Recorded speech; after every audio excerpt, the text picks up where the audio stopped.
Esto es La Entrevista con Raúl Valladares. El mundo está cambiando y por eso te damos doble navegación en tu plan postpago. Claro presenta. Sobrevivir al coronavirus para la humanidad requerirá solidaridad y liderazgo, aseguró el director general de la OMS, Tedros Adhanom Ghebreyesus, evocando los valores que ayudarán a reducir la brecha educativa como legado nocivo del COVID-19. Antes del COVID-19, el escenario de la educación pública era desalentador, con más de 175,000 estudiantes abandonando las aulas desde 2016. Los retos de hoy son descomunales. La pandemia devasta poderes económicos, políticos y militares, vapulea economías ricas, estables y desarrolladas, pero el leviatán viral es más arrollador en países débiles como Honduras, donde servicios básicos como salud y educación no tienen interconexión digital que borra distancias y aislamientos. Solidaridad y liderazgo que demandan niños y jóvenes para que la educación de calidad garantizada continúe congruente y consciente de la nueva era del COVID-19. Desde el 16 de marzo, un decreto presidencial suspendió la actividad pública y privada, el transporte y confinó a poco más de 2.5 millones de niños y adolescentes escolares y estudiantes de enseñanza media, de los que 1.400.000 no han podido continuar sus estudios. Del universo de matriculados en ambos niveles, el 36% tiene acceso a Internet, 67% a televisión abierta y 45% a televisión por cable, dicen expertos del Fondo de las Naciones Unidas para la Infancia, UNICEF. Además, 7 de cada 10 niños y niñas no pueden tener acceso constante a estas modalidades, dejando a 1.400.000 infantes sin la posibilidad de continuar sus estudios, añade UNICEF. El contexto es otra realidad dura para niños y jóvenes. El confinamiento y el toque de queda que data del 16 de marzo y ha provocado altos niveles de estrés, la dura experiencia de convivir con el agresor. Una cara de la pandemia que perjudica más del 43% de los 9 millones de habitantes del país. Por ahora, la Secretaría de Educación suscribió un convenio de cooperación con cerca de 125 canales y estaciones de radio para llevar programas educativos a la gran parte del país. Sin embargo, docentes gremiales cuestionan que 1.200.000 escolares y estudiantes de media siguen sin clases. El 8 de mayo, la Presidencia de la República puso en marcha el programa Te Queremos Estudiando en Casa, con apoyo de emisoras de radio y de TV de todo el país. Al mes siguiente se publica el decreto ejecutivo para que dichas empresas consignen una hora diaria de clases básicas dentro de su programación. El gremio docente nuevamente cuestiona los contenidos, calidad educativa y sistemas de evaluación que ve incongruentes con la nueva realidad, según el Colegio de Pedagogos de Honduras, cuya propuesta que no se tomó en cuenta. El panorama es más alentador en el nivel superior educativo público y privado nacional. Tanto la Universidad Pedagógica Francisco Morazán como la Universidad Nacional Autónoma de Honduras cuenta con casi todas las carreras y materias académicas a distancia, aunque la conectividad no deja de ser preocupación para el estudiante. En una reciente reunión del Consejo de Educación Superior que dirige Francisco Herrera, con representantes de las 21 universidades públicas y privadas del país, cada uno presentó un informe ejecutivo sobre cómo se está gestionando la actual crisis. Algo positivo es que muchas empresas están poniendo recursos en forma gratuita para que los docentes puedan seguir impartiendo clases en todas las modalidades, detalló Marlon Brevé, rector de la Universidad Tecnológica de Honduras. El mundo está cambiando y por eso te damos doble navegación en tu plan postpago. Claro presentó.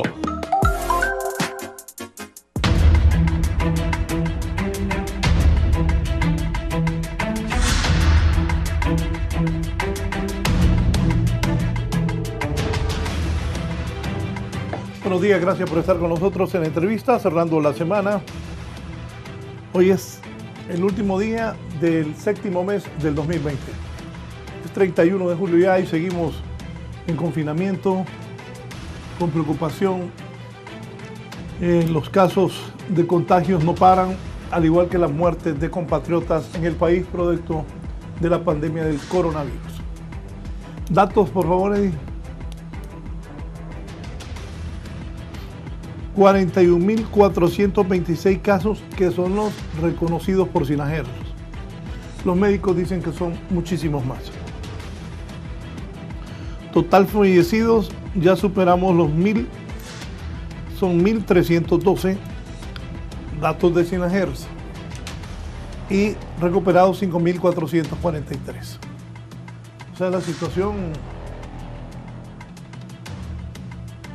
no es que ha cambiado ni ha disminuido. Hoy vamos a hablar de un tema sumamente importante, lo que es la realidad de la educación básica, prebásica en el país con esta pandemia. Las universidades privadas y públicas y las desventajas que hay para los estudiantes, un país con poca educación como nosotros, y ahora con esta pandemia con más problemas. El otro día que estuve al ministro de Educación pasé un video en Perú donde caminaban unos niños de familias campesinas hasta 15 kilómetros para ir a escuchar clases por radio. Y aclaré que aquí en Honduras, en algunos sectores allá en el interior del país, es igual o peor, y los problemas que deben tener para recibir estas clases, que está bien que el Ministerio de Educación ha colocado por la televisión, por la radio, pero el problema es la internet. Si la gente tiene o no tiene dinero para tener un celular lo suficientemente capaz para que sus hijos por ahí puedan recibir las clases. De esto vamos a hablar con tres conocedores. El exministro de Educación, catedrático universitario, estudioso, el licenciado Armando Uceda, el coordinador de observación de la educación de la Universidad Pedagógica Nacional, estoy hablando de don Mario Alas, y el exministro de Educación en el tiempo de Mel Zelaya, Marlon Brevé, y ahora rector de la Universidad Unitec. Buenos días, doctor Uceda. Muy buenos días, Raúl, un gran placer, un enorme honor estar con Mario Alas y con Marlon Brevé, dos conocidos y distinguidos profesionales en el campo de la educación. Y desde luego, a sus órdenes, siempre es un placer estar en su programa, Raúl. Muchas gracias, licenciado Uceda. Y don Mario Alas coordina la observación de la educación en la Universidad Pedagógica Nacional. Estamos complacidos que esté con nosotros. Don Mario, buenos días. Buenos días, igual un gusto de parte del Observatorio de la Educación de la Universidad Pedagógica Nacional Francisco Morazán, tratando de cumplir con su función de ayudar a mejorar la calidad del sistema educativo, pues ha venido desarrollando una serie de investigaciones para apoyar a la Secretaría de Educación en la toma de decisiones informada. Así que estaremos compartiendo algunas de esas datos, informaciones que hemos estado obteniendo. Gracias, el rector de Unitec, don Marlon Brevé. ¿Cómo está, rector?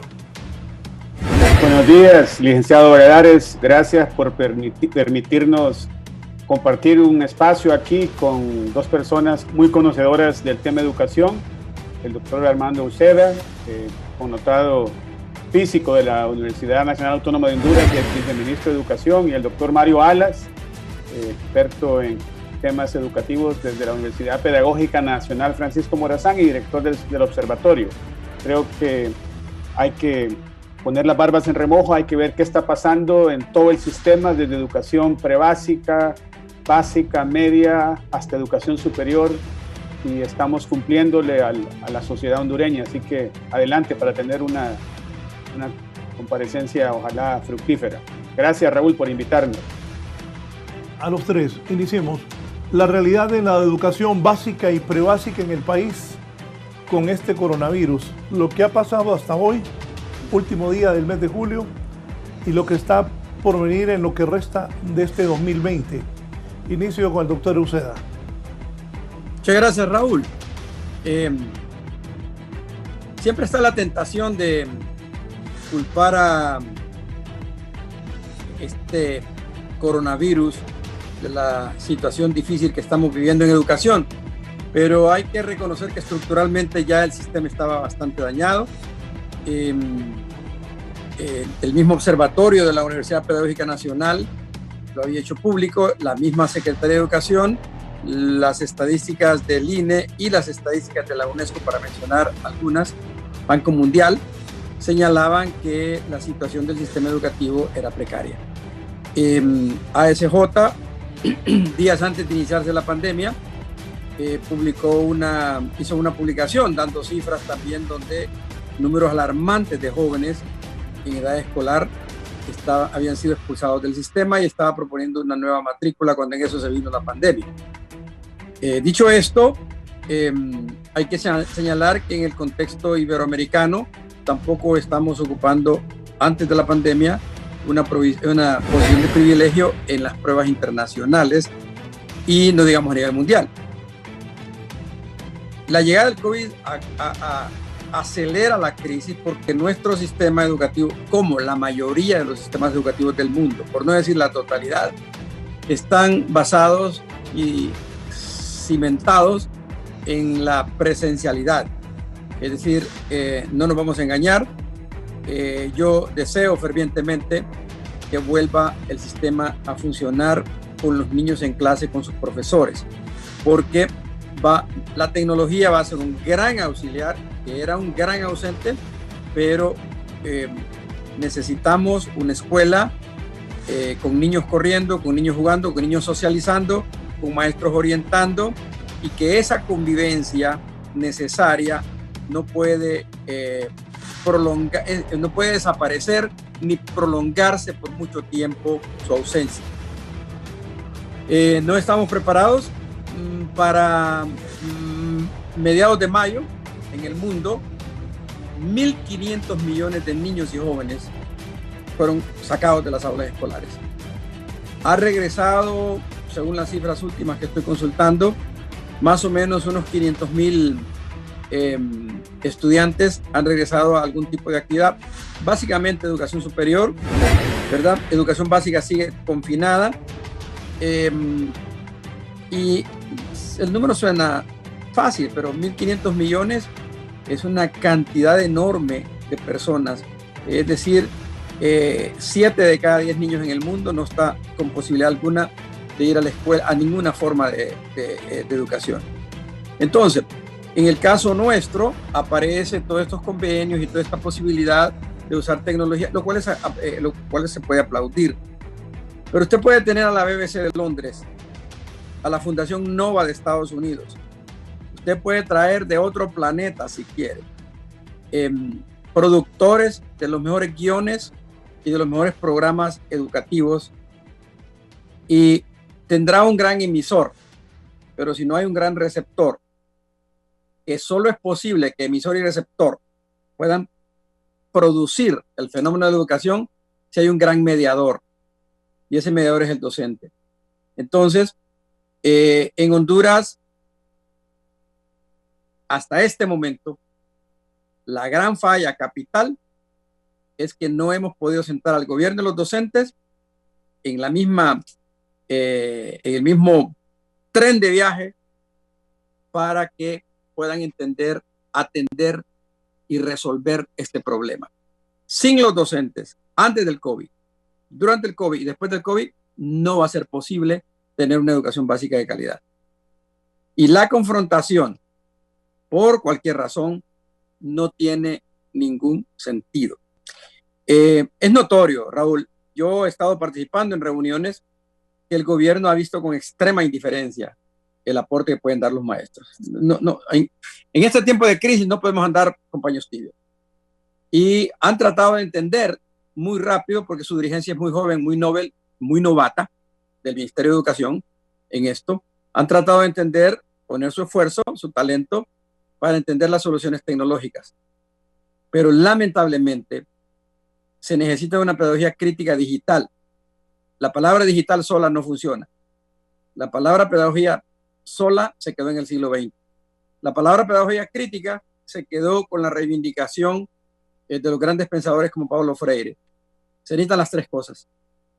Y si eso no ha ocurrido, y no parece que va a ocurrir, el sistema no tiene futuro.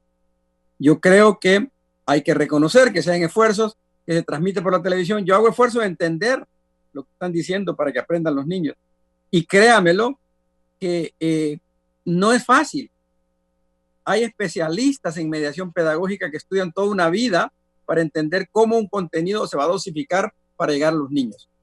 No tenemos tiempo para hacer eso, pero tampoco estamos poniendo nosotros en la mesa de discusión a los actores que saben. Y los que saben son los maestros, la maestra que tiene 15 años de dar primer grado, el maestro que tiene 5 o 10 años de ser profesor de química en el aula, de ser profesor de ciencias naturales, de profesor de historia. Entonces, no está fácil mientras no hagamos eso, pero hay que volver a la presencialidad y ese es el problema, de que ahí se saca la ecuación porque viene una nueva variable. Esa variable es la variable sanitaria, que depende de actores que saben de salud. Y ahí tenemos el otro problema, Raúl, que nosotros hemos tenido nuestro sistema de salud bajo la conducción en esta crisis de actores que no son del sistema de salud. Y dentro del sistema de salud, no todos los médicos, enfermeras, dentro del sistema de salud hay quienes tienen especialidad en el manejo de estas crisis, en el manejo de pandemias, ¿verdad? Que son los epidemiólogos, que son los especialistas en salud pública, que son en el caso de las crisis hospitalarias, que son los internistas, los especialistas, etcétera. Y nos hemos olvidado que este gremio de médicos representa en todas partes del mundo el gremio de mayor escolaridad. Y en esta crisis, la voz de ellos es la voz de mayor intensidad en la frecuencia de escucha de solución de este problema. Todo el mundo opina, pero muy pocos saben. Y entonces el gobierno no quiere ceder, repito, cree que va a pasar la crisis y al final habrá 1000 banderas con 1000 programas de televisión, con mucha propaganda diciendo quién es el vencedor. Aquí no hay vencedores, aquí hay muertos. Aquí hay gente que no va a la escuela. Entonces necesitamos hacer lo que hace el nivel superior ahorita. Aquí está Marlon Brevé, que representa a una emblemática universidad privada. Está Mario, que está representando al alma mater de la institución del Magisterio Nacional. Yo soy director de posgrados en la Universidad Nacional y hemos trabajado en esta crisis conjuntamente universidades públicas y privadas. Las diferencias, que las hay en todas partes del mundo, las hemos puesto a un lado y hemos tratado de subsanarlas en la medida de las posibilidades, distinguiendo las diferencias vitales de las diferencias triviales. Para atacar la pandemia en las universidades públicas y privadas no hay diferencias vitales, hay esfuerzos comunes. Eso necesitamos que se haga en la Secretaría de Educación, en la Secretaría de Salud, y agréguele que aparte de eso, la Secretaría de Finanzas, desde antes del COVID, la política financiera del país, el gobierno durante 10 años ha creído que el sector social no es un actor fundamental en la construcción de una sociedad económicamente saludable. Y la inversión en educación estaba ya en una inversión histórica más baja durante más de una década. Y viene esto. Entonces, veo yo que no hay un panorama alentador, pero sí hay soluciones. Y las soluciones pasan por escuchar lo que dice, por ejemplo, este observatorio de la Universidad Pedagógica, que esta es su segunda o tercera lectura, ¿verdad? Yo he leído los documentos y allá hay información valiosa. Esto no es de que decir, firmé contrato con Conatel, firmé contrato con... Está bien, eso es útil, pero el papel mediador de las instituciones que saben de educación está básicamente ausente. Y eso no es saludable. Gracias. Sí, totalmente de acuerdo, lo hemos platicado con mucha gente. No es lo mismo estas clases que las clases presenciales. La necesidad de que los niños de escuelas, colegios y universitarios estén en las aulas es la realidad. Se necesita ser presencial. La situación nos tiene en grandes problemas. Pero dígame, doctor Mario Alas, ¿cuáles son sus criterios sobre esto? No, coincido mucho con el doctor Uceda y voy a hablar básicamente del sistema que maneja la Secretaría de Educación, lo que se refiere a los niveles de prebásica, básica y media.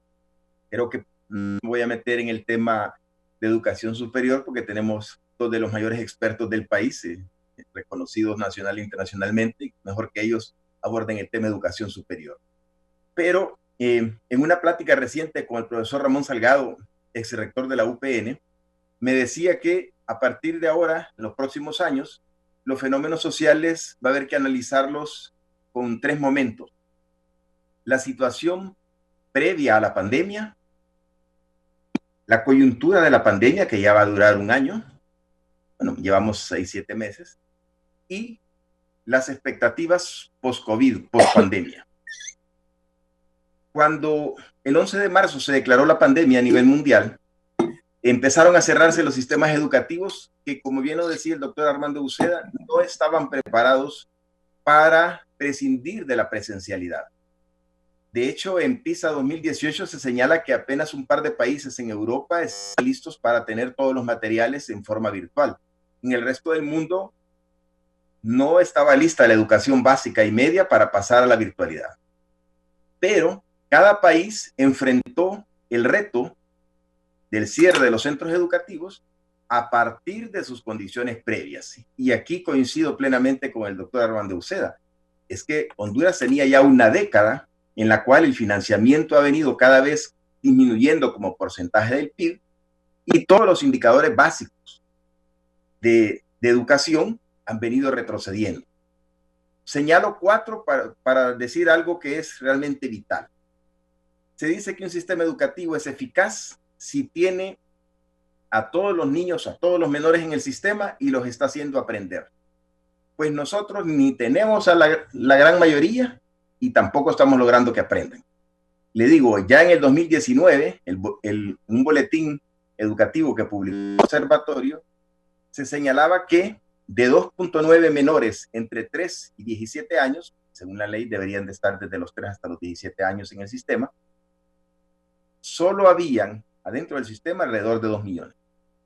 Quedaban 900,000 fuera.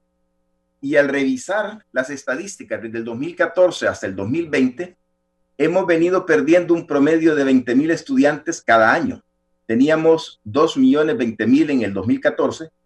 Tenemos para el 2020, cifras oficiales de la Secretaría de Educación, 1.87.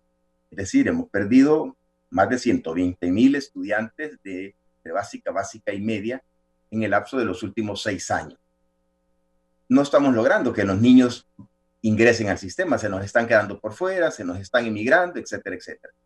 Y si hablamos de niveles de aprendizaje, que cuando hablamos de calidad de un sistema educativo, básicamente se dice, bueno, el sistema educativo existe para que los estudiantes aprendan. Si no están aprendiendo, nosotros los profesores no estamos haciendo nuestro trabajo y la sociedad en general no está recibiendo lo que espera del sistema educativo. Pues bien, para citar solo un estudio, el de PISA-D. PISA-D fue una versión de PISA para países en desarrollo y participaron 7 países de África, América Latina, países similares al nuestro. Lo interesante es cuando se interpretan los datos y nos dicen que los promedios de nuestros niños de 15 años tienen 3 años de atraso respecto a Chile, que es el mejor ubicado de América Latina. Pero si lo comparamos con el promedio de la OCDE, y no digamos ya si lo comparamos con Corea del Sur, Finlandia, las ciudades principales chinas, entonces tenemos 5 años de atraso. Es decir, alguien que esté en 9º grado con 15 años tiene 3 años de atraso respecto a Chile. Es decir, está en el equivalente de saliendo de 6º grado en Chile. Y si nos vamos al promedio de la OCDE, el nivel de dominio matemáticas, lengua y ciencias naturales es 5 años atrás. Equivale a un niño de 10 años. Eso nos dice que ya previo a la situación de crisis de la pandemia, teníamos problemas graves. Otro problema grave del sistema educativo y por el cual no hay que pensar en soluciones únicas es que la acentuada desigualdad social se refleja en que tenemos centros educativos que, digamos, son un orgullo para Honduras. Hay escuelas bilingües de élite que realmente uno dice, estos muchachos egresan de media, aplican en una universidad de Estados Unidos y se ganan el ingreso sin ningún problema. tienen una excelente educación. Y tienen en este momento plataformas robustas, libros de texto, cuadernos de trabajo, clases diarias por internet, pero eso es un pequeño grupo, lamentablemente. La gran mayoría del sistema educativo trabaja en aulas multigrado, un solo profesor atendiendo 2, 3 o 6 grados, una pizarra maltratada, sillas o pupitres dañados. Recordemos que el 20% de las escuelas del país ni siquiera tienen el servicio de agua potable. Y agreguemos un cuarto tema. Resulta que por siempre el sistema educativo ha carecido de ese material, libros de texto, cuadernos de trabajo, guías para los estudiantes. Se han repartido por periodos. Empezamos en la serie Mi Honduras con el gobierno de Simón Ascona y luego se han tirado varios, la serie Morazánica, y últimamente se ha estado trabajando con unos textos y se han repartido, pero nunca se ha logrado que cada estudiante de la escuela pública tenga su libro de texto y mucho menos cuadernos de trabajo. Porque, ¿qué ocurre? Si no tenemos este material didáctico, como bien decía el doctor Euseda, se emite la clase por radio. Hay una visión y en esto hay que reconocerle el esfuerzo a la Secretaría, un gran esfuerzo, y está logrando que se transmitan clases por televisión y radio. Pero el niño necesita un libro de apoyo, un cuaderno de trabajo, con el cual, mediante comunicación con el docente, le diga, bueno, esta guía, esto, si tenés dudas, aclaramos esto, pero algo en qué trabajar. No simplemente recibir como quien va al cine y mira una película. Entonces, hay ahí problemas graves previos a la pandemia. Luego venimos al contexto de la pandemia. La mayor parte de los sistemas educativos del mundo han tratado de pasar de la presencialidad al uso de los medios virtuales porque estos permiten interactuar. A diferencia de la televisión y la radio, que es una emisión en un solo sentido, el Internet nos permite interactuar con los estudiantes. Y le digo, hay escuelas bilingües de excelentes plataformas y están trabajando muy bien. Pero veamos el tema a nivel de país. ¿Qué ocurre? Si usted quiere recibir clases, ver videos, que los niños interactúen, que hagan tareas, hacerlo desde un teléfono celular tiene sus limitaciones. Pero solo aproximadamente el 14% de la población tiene computadora en casa. Ya por ahí estamos dejando una gran parte de las familias que no tienen computadora. La gran mayoría se conecta por estos aparatitos celulares que no siempre son tan inteligentes como decimos, eso depende. Tenemos reportes de padres de familia que andan en un celular más o menos sencillo y hasta que regresa del trabajo, entrega este celular a sus hijos para que a las 5 de la tarde empiecen a buscar las tareas, pongan recargas para poder recibir tareas, para poder enviar tareas. Veamos que más del 60% de la población hondureña no tiene acceso a internet. Y otros datos interesantísimos. Hay un 40% de la población hondureña que no tiene acceso a servicio de televisión por cable. Y a veces decimos, no, pero si lo pasamos por el cable local, es muy bueno.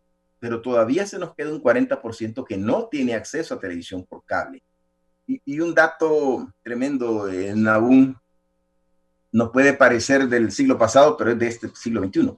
Según la encuesta de hogares del INE, 2019, hay un 13% de hogares que no tienen ni televisión ni radio. Entonces vea que el reto para la Secretaría de Educación es muy, muy, muy alto. Por eso el informe reciente de Padres de Familia lo titulamos Grandes logros en la enseñanza, porque se reconoce el gran esfuerzo que han hecho los docentes por llegar a sus alumnos. El esfuerzo de la Secretaría por diversificar a los que tienen internet, por televisión, por radio, incluso se está haciendo el esfuerzo de ver si se distribuyen algunos materiales impresos. Pero no se tienen los recursos suficientes. Vea que en televisión 1 hora diaria por un canal local y vea que son 12 grados y un promedio de 10 asignaturas. Entonces, y 1 hora diaria es insuficiente, ¿verdad? Pero algo se está logrando en enseñanza, pero en aprendizaje muy poco. Si ya teníamos bajos niveles de aprendizaje antes de la pandemia, y ahora en la encuesta de padres de familia nos dicen, el 60% nos dicen que creen que están aprendiendo poco o nada. El otro 40% que creen que están aprendiendo casi igual o igual que en las clases, son los que sí tienen buen acceso a internet, obviamente, tienen un buen teléfono celular, hay una computadora o más computadoras en casa, y si la comunicación se hace virtualmente, pues bien, no sustituye a la presencialidad, pero permite ciertos niveles de aprendizaje. Entonces, el gran reto, como ya lo planteaba el doctor Uceda, es dotar a la población estudiantil de un acceso a Internet que no genere costos. Vea, si un estudiante de primaria de quinto, sexto grado o de tercer ciclo de básico, octavo, noveno grado, recibe un promedio de 8 o 10 tareas semanales y el 91% de la población accede al Internet de teléfono por prepago, significa que para cada tarea debe hacer un esfuerzo de recargas. Suponga que para recibir y para enviar la tarea de regresos, supongamos que era una tarea corta y solo gastó 10 lempiras en cada tarea, cada recarga. Pero si son 8 o 10 tareas, son 80, 100 lempiras semanales por estudiante. Si el padre tiene 2 hijos, ya se le fue a 160, 200 lempiras a la semana. Esos son valores prohibitivos para una gran parte de la población hondureña. Entonces, realmente coincido con el doctor Armando Uceda. Tenemos el gran reto de hacer que las clases puedan llegar a la mayor parte de la población. Se reconoce el esfuerzo de los maestros y la Secretaría de Educación, los informes así lo señalan, tanto padres de familia como docentes, pero los recursos de los que está disponiendo la Secretaría de Educación son claramente insuficientes. En otros países del mundo ya se están asignando partidas especiales para septiembre, dicen Europa.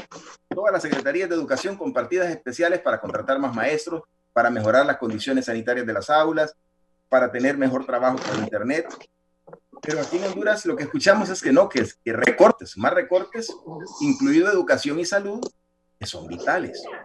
Entonces coincido en que el panorama no se mira bien, que se requieren otros esfuerzos y que a pesar de que hay líneas internacionalmente de por dónde se puede ir resolviendo, y en esto reconocemos que la Secretaría ha estado haciendo esfuerzos, pero son insuficientes. Dada la situación del sistema educativo previo a la pandemia, estos esfuerzos son insuficientes. La Secretaría de Educación necesita recursos abundantes para poder lograr que los niños no se nos retiren de las escuelas y los centros educativos.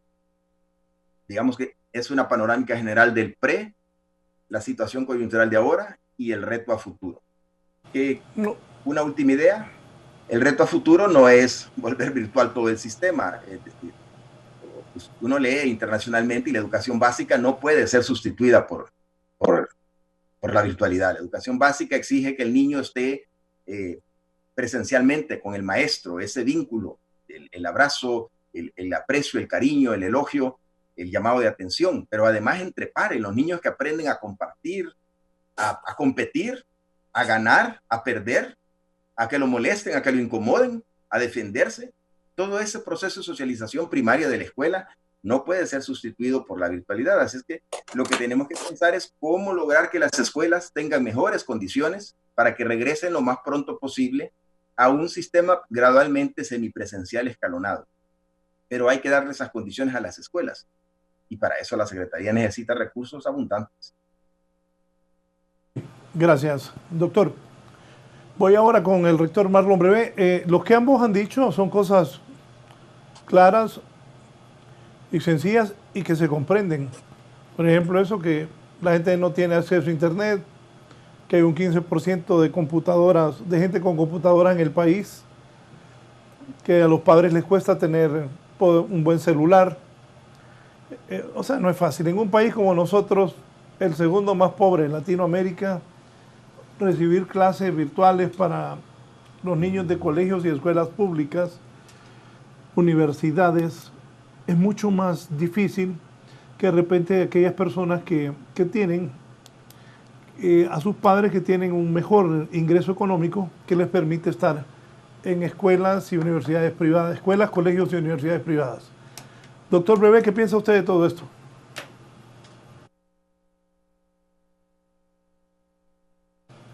Perdón, no seré reiterativo de lo indicado, estoy muy de acuerdo con lo que han expresado tanto el doctor Mario Alas como el doctor Armando Uceda, pero quiero rescatar un tema. Antes de la pandemia, habían 2 millones de niños y jóvenes matriculados desde educación prebásica hasta educación media. Y varios estudios indicaron que 1 millón no se matriculó. Después de la pandemia, la UPN, a través de su observatorio educativo, han documentado que de esos 2 millones que estaban matriculados, 1 millón no están recibiendo educación. O sea, hay 2 millones de niños y jóvenes con edades entre 5 y 17 años que están fuera del sistema educativo. Solo hay 1 millón de niños recibiendo educación. Me preocupa el futuro de estos 2 millones de jóvenes y niños.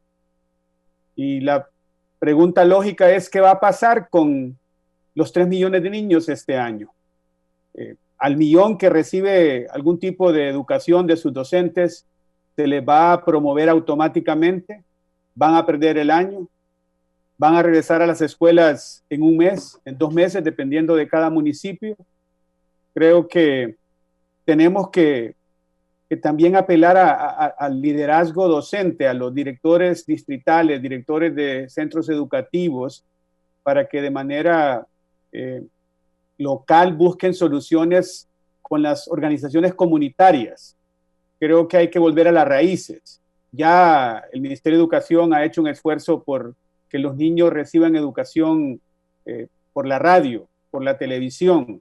Creo que hay que ver lo que ha hecho el IER, que es una institución que ha formado a muchos jóvenes a distancia. Les da educación radial entre semana y después se reúnen en fin de semana. Creo que la educación a distancia con tecnología, con teledocencia, funciona para los estratos socioeconómicos que tienen la capacidad de pagar acceso a la tecnología a través de las compañías celulares, que tienen teléfonos inteligentes, que tienen una computadora en casa, pero la gran mayoría de los hondureños no goza de ese beneficio.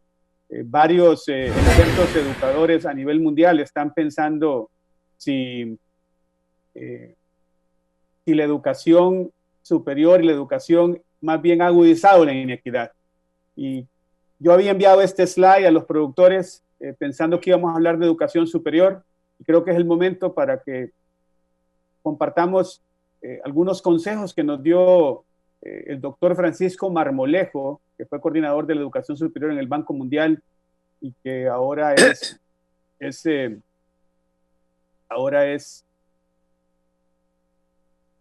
experto en educación de la Fundación Qatar. Raúl me dice que no me escucha, Raúl, me dice mi computadora que... Ok, perdón. Mi computadora, como le ocurre a muchos docentes, a veces manda mensajes de que la señal de internet es baja. Le decía a su productor que en algún momento que habláramos de educación superior, colocar esta diapositiva. Y es que el doctor Francisco Vamos a hacer Marmolejo, lo siguiente, Marlon, vamos a hacer lo siguiente. Cuando ya hablemos de la educación superior, usted empieza a pedir eso.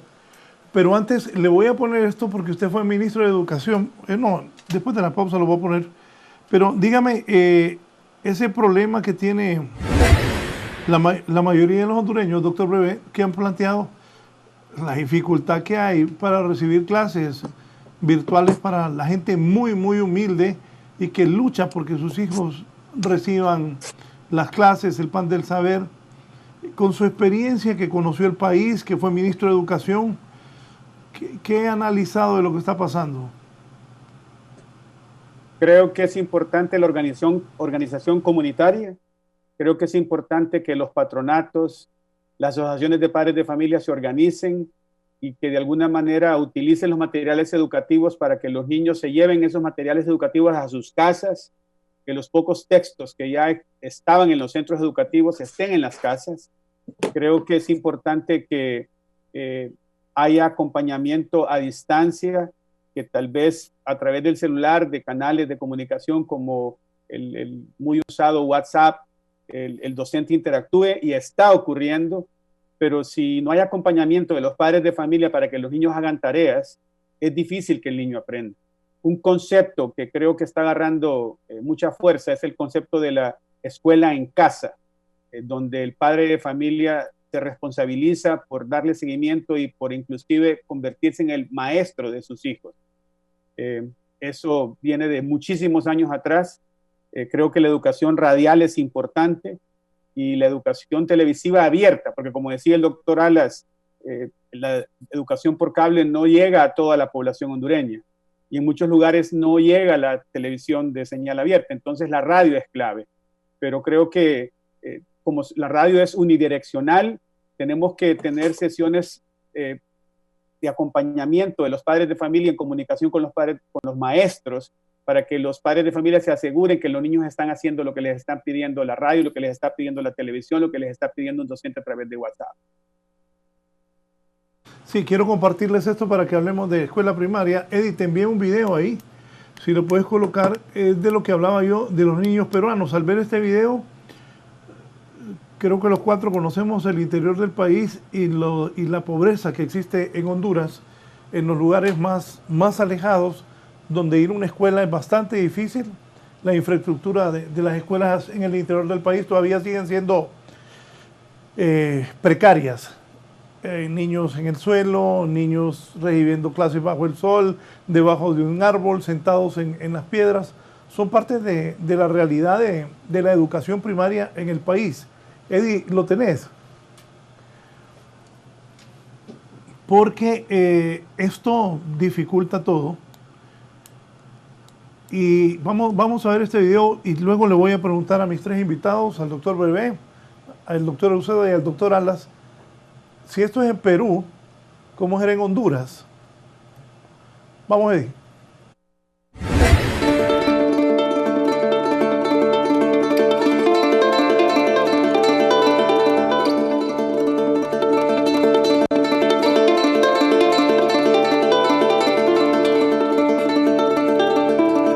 Tenemos que caminar unos 2 a 3 horas porque los niñitos no caminan como adultos. Por esas razones no llegamos una hora exacta. Y los horarios también están dados en las emisoras, es horas exactas. A esa hora tenemos que calcular, por lo menos temprano a las 7:30, 8 ya tenemos que estar moviéndonos de la casa para estar llegando al cerro.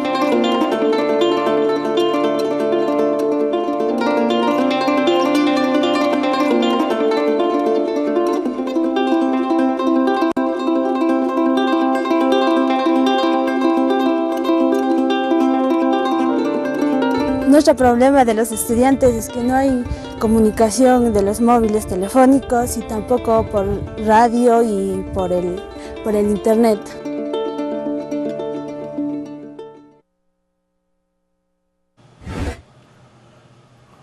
Doctor Eusebio, ¿y aquí cómo era?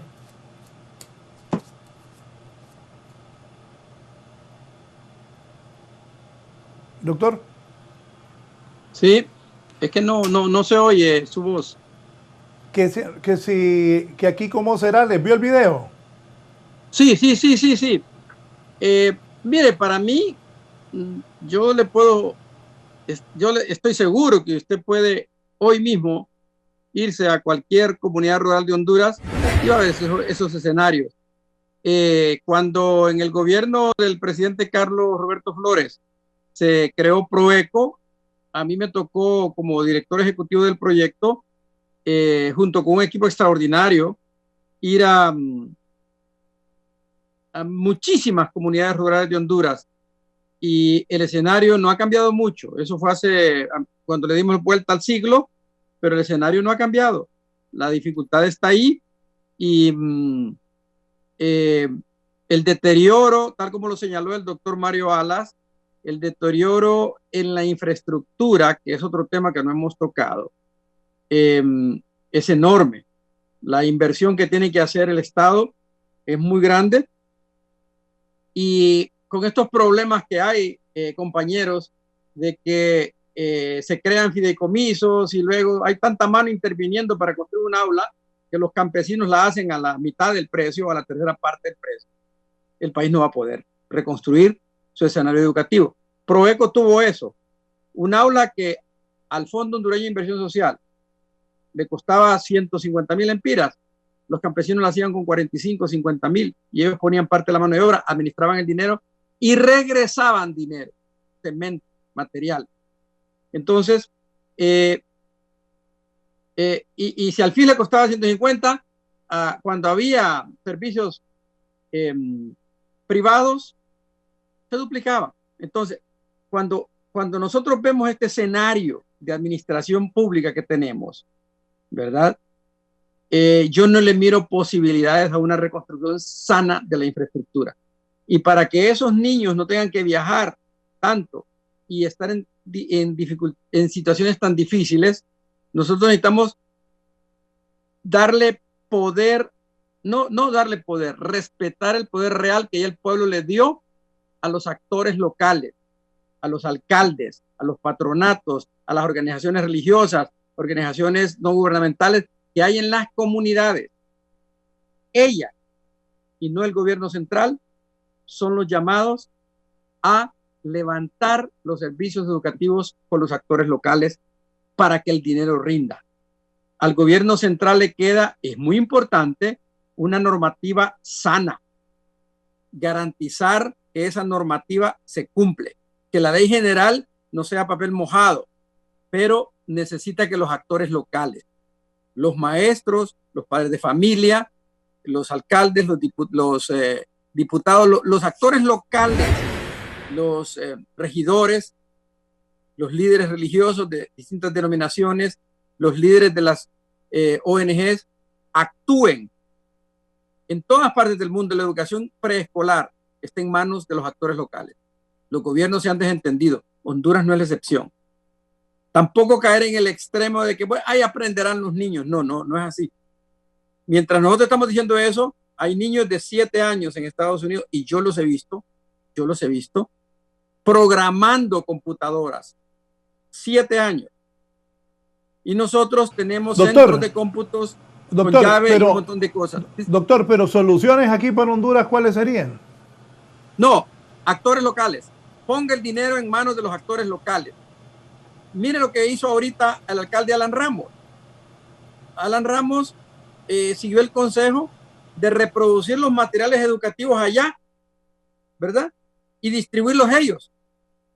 De aquí que llegue la Secretaría de Educación, ¿verdad? Que las vías de comunicación se mejoren para transportar materiales y todo, no llega. Entonces, reprodujo los materiales y él está dando las guías y todo directamente con su corporación municipal. Las iglesias juegan un papel. Las ONG, repito, juegan un gran papel. Hay gente que no las visita nadie más que una ONG. A veces satanizamos a las ONG. Hay algunas satánicas, pero hay otras que llegan realmente al pueblo. Entonces, soltar. El gobierno central tiene en el puño amarrado toda la administración. Y si lo afloja, está lleno de canonjías. Eso no puede ser. No puede ser. Hay que liberar los recursos. El trabajo del gobierno central es garantizar los mecanismos de seguimiento y control para que esos recursos sean auditados propiamente y no gastar la mitad de esos recursos en publicidad de obras que el gobierno dice haber hecho. Y eso es muy lamentable. Lo que necesitamos son resultados. Se puede con actores locales. Ahora, la Secretaría de Educación juega un papel muy importante. Y yo quiero unirme a lo que el doctor Alas ha dicho. La Secretaría de Educación hace un gran esfuerzo. Pero hay un par de técnicos que están trabajando a muerte para que esto camine. Pero no es fácil desde la Secretaría empujar esto. El doctor Marlon Brevé, cuando fue ministro, yo lo recuerdo que anduvo con las caravanas montado en un carro empujando a los actores locales para que hicieran cosas. Corríjame si estoy equivocado. ¿Te acuerdas que para las metas que había que alcanzar? EFA. Así es. Anduvo por todos los municipios, ¿verdad? Así es. El actor, el gobierno central es catalizador. Los actores locales. Entonces la solución, Raúl, es que el gobierno se dé cuenta que su política centralista es muy sectaria y muy... aquí no hay héroes, repito, lo voy a repetir por segunda vez. Aquí no hay vencedores, no hay héroes. Aquí hay muertos ahorita. Aquí hay mentes que están perdiendo ser escolarizadas y que de por vida van a pagar un precio. Entonces, aquí todos tenemos que aportar algo. Los esfuerzos de la Secretaría, aplaudámoslos, pero ayudémosles a corregir. Hay que salvar al niño de primer grado, ese niño de primer ciclo, si lo perdemos ahorita y lo empiezan a poner a recoger café o a hacer tareas en el campo, nobles tareas fatales para su futuro. El niño debe estar en la escuela. Tampoco debo satanizar la idea de que la tecnología, no, yo amo usar tecnología, pero la tecnología es cosa de los últimos 25 años que ha llegado con fortaleza al sistema educativo, la tecnología digital. Y no estamos todavía capacitados para sacarle el provecho óptimo. Ahí jugamos un papel las universidades, pero no es fácil decir que 60,000 maestros en 2 semanas de capacitación van a estar preparados para ser grandes mediadores pedagógicos de educación en línea.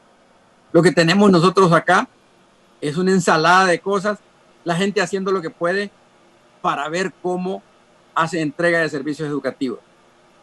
Pero la realidad, y lo dijo Mario, cuando midan el nivel de escolaridad real, lejos de adornos de nuestros niños, la caída va a ser exponencial. Entonces tenemos que prepararnos para que esa caída no destruya a una generación completa. Les cuento que hay trabajo para niños.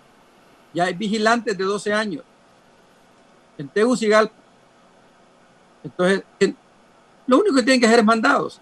Entonces, no se puede. Tenemos, Raúl, la solución es que actuemos sistémicamente.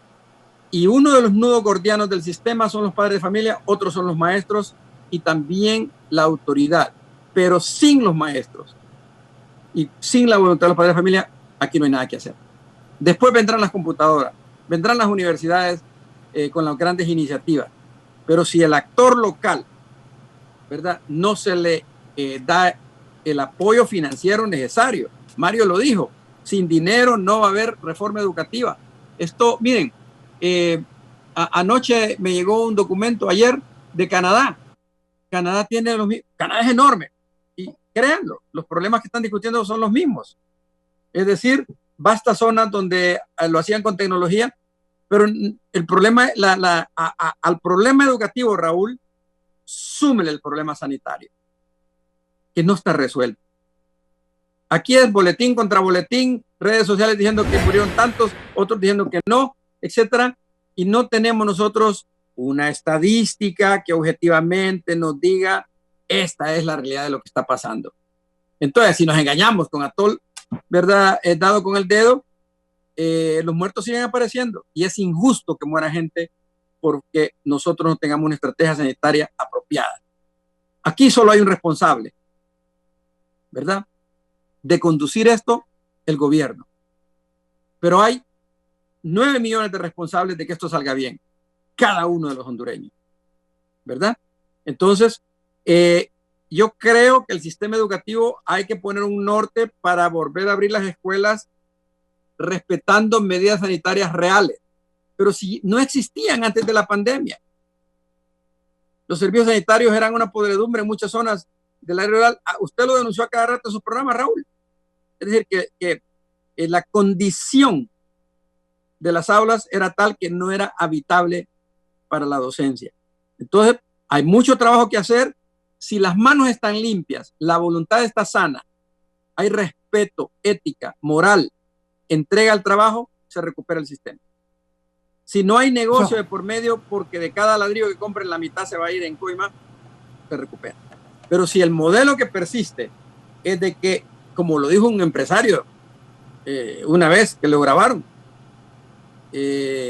aquí hay que aprovechar, papá, ¿verdad? Cuando la venta de mascarillas en una pulpería gigante. Eso no tiene sentido. Ahorita se necesita total compromiso, manejo extremadamente sano de cada recurso que caiga, y no va a bastar con endeudarnos. No va a bastar con endeudarnos. Hay que saber que cada centavo, Raúl, sea usado sanamente. Y hay que profundizar las penas para los que realmente abusan de esto. Entonces, sí hay soluciones. Maestros. Las universidades tenemos que capacitar maestros. no lo va a poder hacer sola la Secretaría de Educación. El trabajo es demasiado grande y no tiene tradición de ser un buen capacitador. La Secretaría de Educación tiene la tradición de no invertir por años, por décadas, en la formación continua de sus docentes. Entonces, bien, ahora que de repente la formación continua realmente es una mega especialización en tecnología educativa,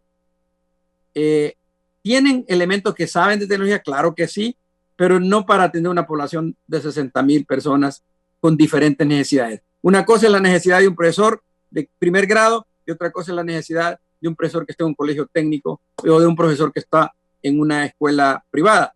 Raúl, usted dijo algo interesante. Hay escuelas privadas que no tienen nada que envidiarle a otras escuelas del mundo. También hay públicas. Yo le puedo señalar Centro Experimental de la Universidad Pedagógica, y hay una escuela pública fuera de Tegucigalpa extraordinaria que trabaja en el área rural, y hay otras. Pero también hay escuelas privadas y públicas que están en situación calamitosa, financiera calamitosa están las públicas. Créanlo, porque si no hay servicios, la gente no va a pagar y entonces se les está poniendo muy difícil la situación. Es complejo,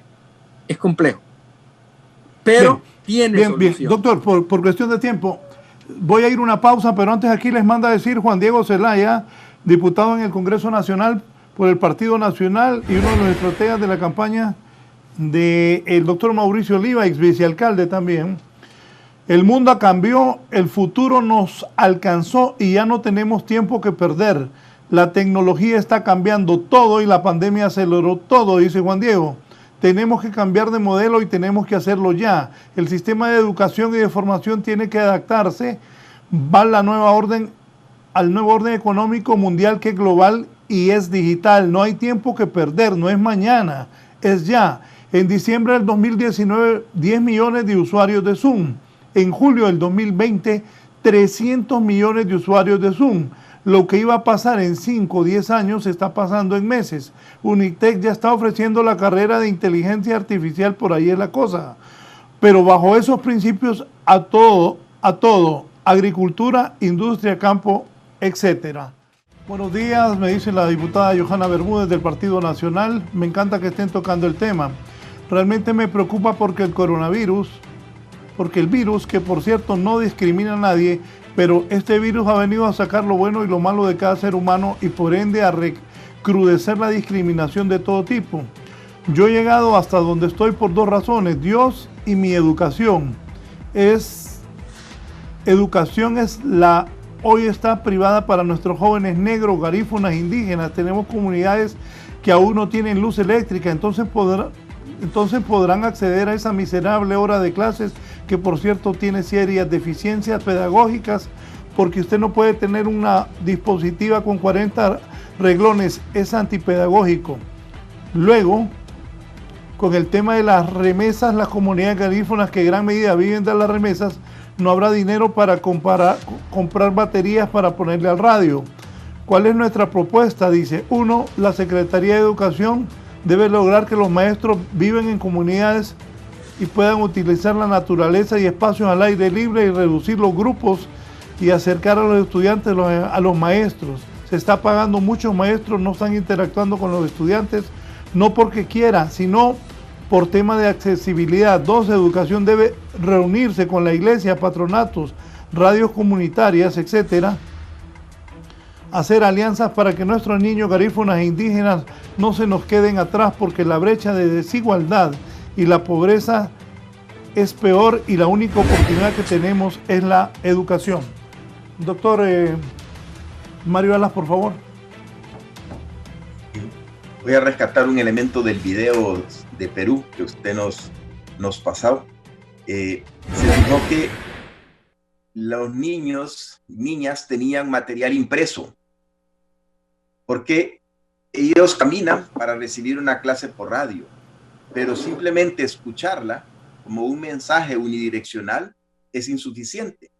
Necesitan algún material de apoyo con el cual ellos puedan afianzar ideas y resolver dudas. Entonces, los libros y los materiales de trabajo para los estudiantes son indispensables en esos contextos. En el documento último con las encuestas a los padres de familia, el observatorio propone una tipología de soluciones porque Honduras es demasiado diferenciado socialmente. Entonces nosotros planteamos que hay un cierto grupo de población, menos del 20%, que tiene servicio de internet permanente en casa.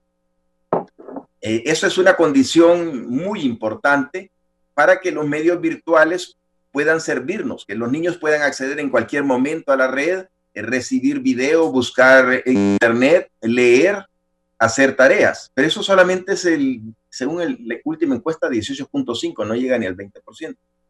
Y recordemos que computadora es menos, computadora no llega al 14%. Hay otras zonas donde no tienen internet en casa, pero sí tienen servicio de televisión por cable, ¿sí? Ok, este es otro grupo de población, ¿sí? En el cual transmitir quizás 1 hora es muy poco.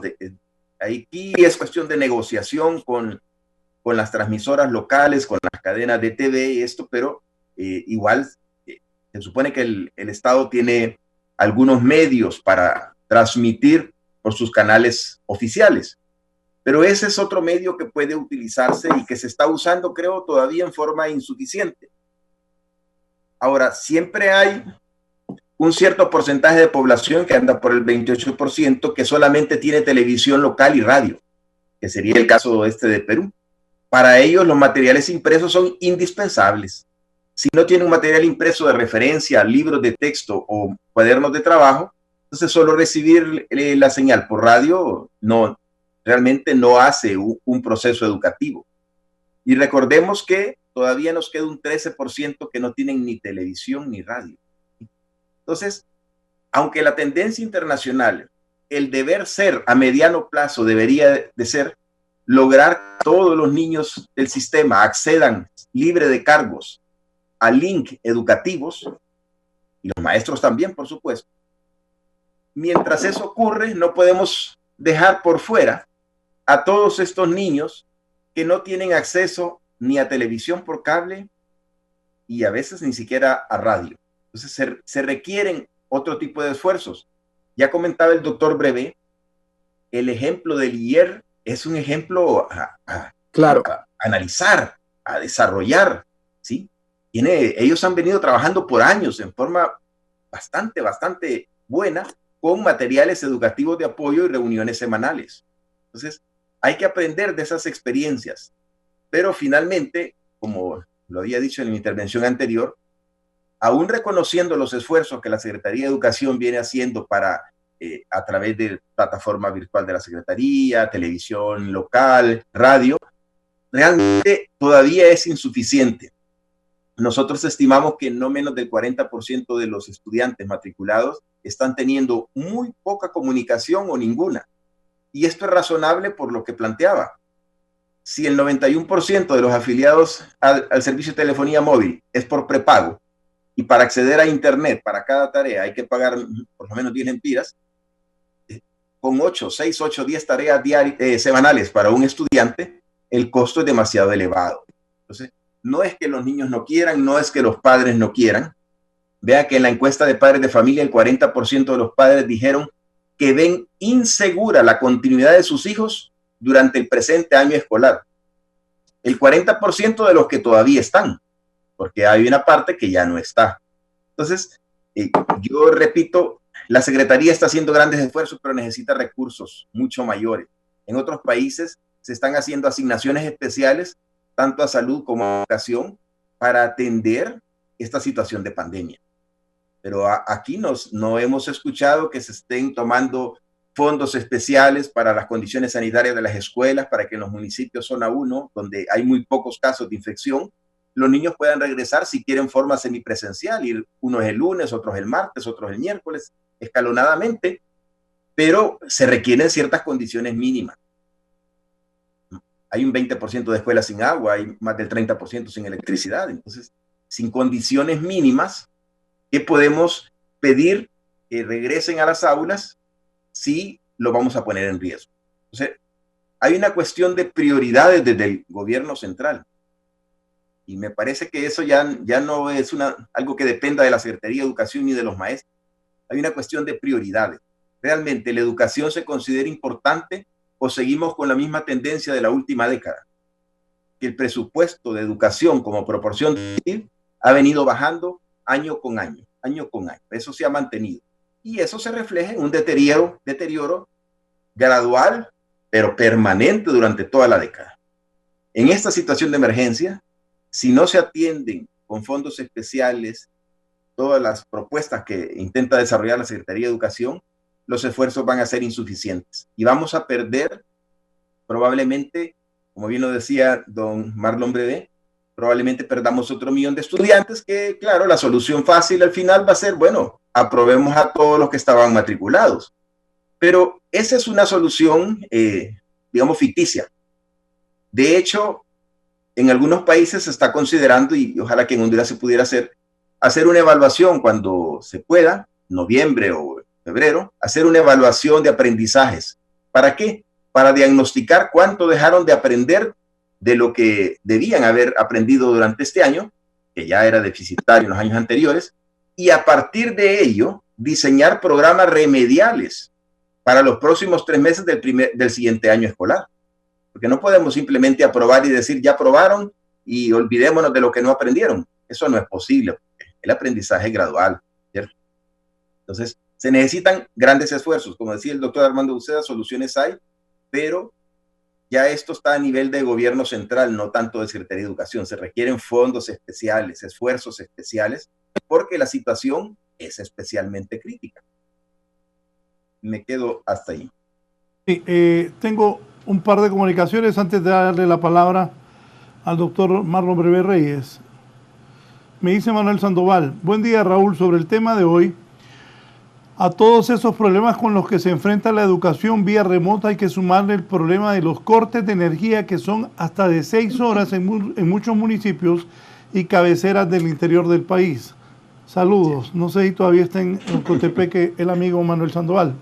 La licenciada Larisa Pineda: buenos días, licenciados. La educación en estos momentos es exclusiva para los alumnos que pueden accesar a la educación.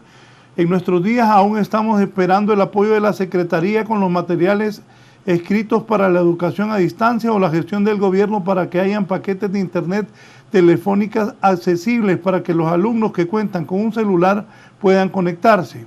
Los docentes nos mantienen en capacitaciones vacías de un plan de retorno seguro a clase, cuando deberían gestionar el pago a universidades privadas para que nos capaciten en educación virtual, dotarnos de herramientas para trabajar. Los mismos docentes, la mayoría no cuenta con una computadora y hace el trabajo con su celular y recibe toda la información en su teléfono. El magisterio trabaja como siempre con las uñas, pues muchos, como lo dijo la honorable diputada, dicen que se nos paga y que no trabajamos, pero nadie ve ni valora el trabajo de un docente, pues no hay horarios con el trabajo en casa. Es la profesora Larisa Pineda. Doctor Brevé, sobre esto también quiero preguntarle, que nos vaya hablando, ¿qué hacen las universidades para apoyar a los docentes de las escuelas públicas, escuelas y colegios? Y también cómo está la situación de la educación superior con esta pandemia. Gracias. Yo quisiera rescatar algunos comentarios que han hecho tanto el diputado Juan Diego Zelaya como la diputada Joana Bermúdez, el señor Sandoval y otras personas. En primer lugar, reconocer que estamos en una pandemia y que la prioridad hoy es salvar vidas, como decía el doctor Armando Uceda. Sin embargo, así como se está tratando de rescatar la economía, se deberían hacer grandes esfuerzos para rescatar la educación del país, especialmente de esos 2 millones de niños y jóvenes que están fuera del sistema. Repito, 1 millón que estaba fuera desde febrero y 1 millón que ha desertado durante la pandemia.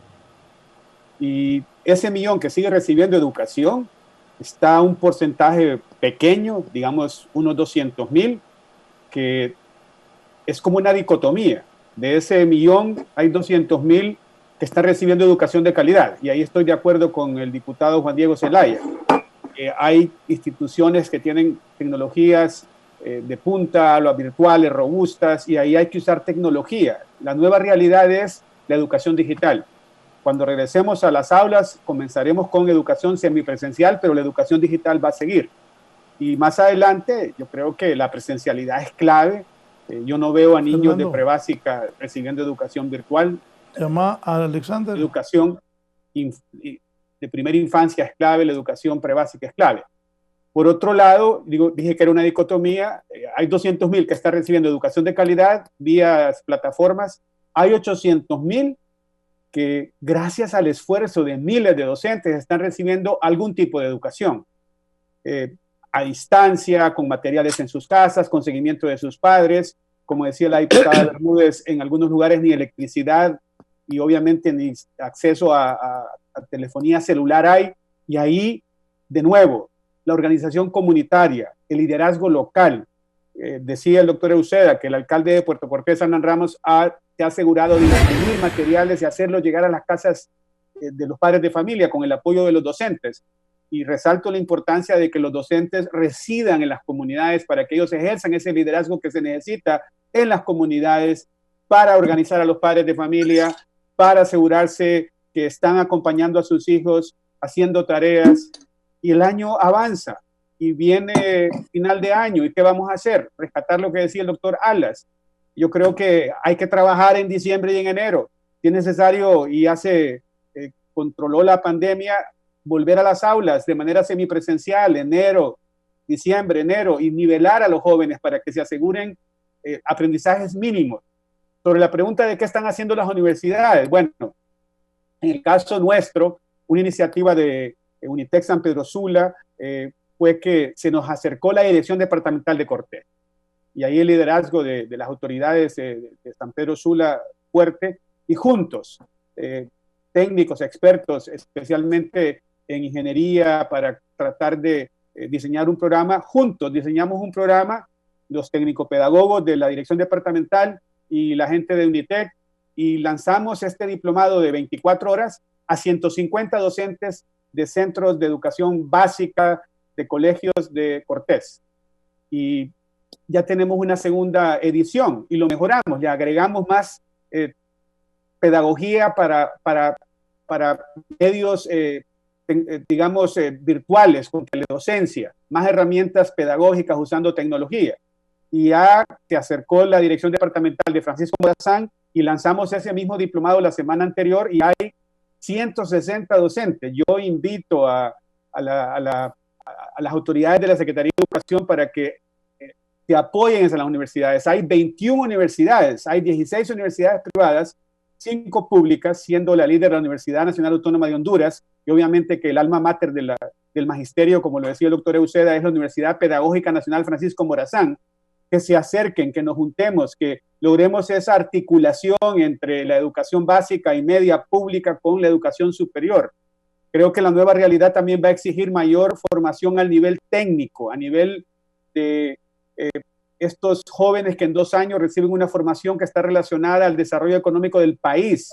El país va a necesitar despegar y quizás elevar el nivel de producción en las zonas agrícolas para que ojalá exportemos productos agrícolas con valor en parques agroindustriales si necesitamos técnicos. Tenemos que apoyar la industria del turismo cuando el país ya vuelva a la nueva realidad y que de nuevo hay que volver a las raíces. Y quizás algo que quisiera también destacar antes de terminar esta participación mía, es que hay varios aspectos, y creo que ya fueron mencionados, es que con esta nueva realidad, las autoridades, las instituciones reguladoras tienen que ser más flexibles. Tiene que haber mayor participación local, los currículos tienen que ser más flexibles, tiene que haber mayor colaboración entre docentes y autoridades, tiene que haber más colaboración entre universidades y centros de educación, y esta colaboración debe ser a nivel local, regional, nacional.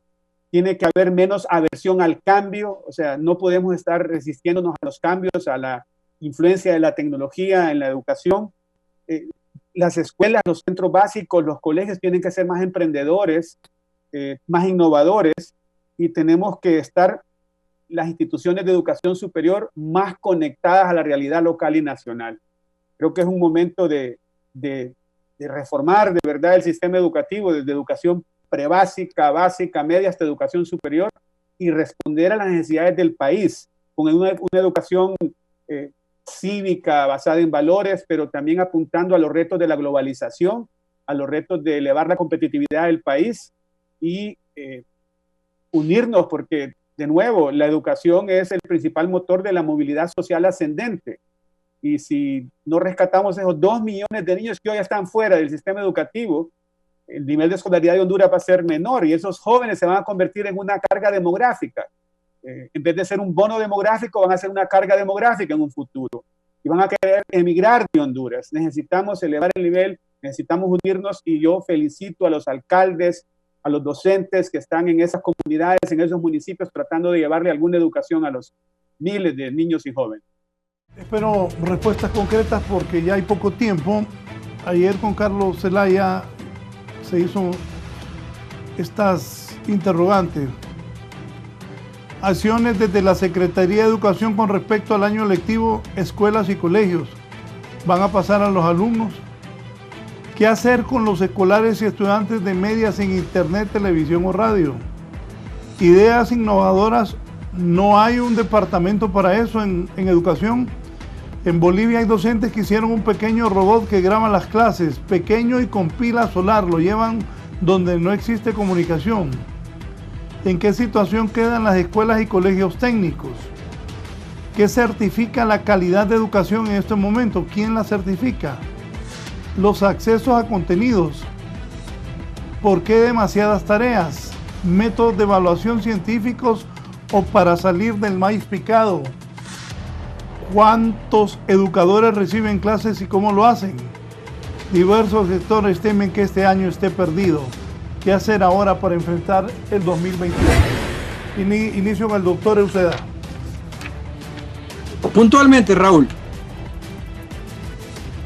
ya no podemos hablar del año de los 200 días de clase, de celebrar que cumplimos 50 días, 100 días, etcétera. Eso ya no tiene sentido. Ahora la realidad es otra.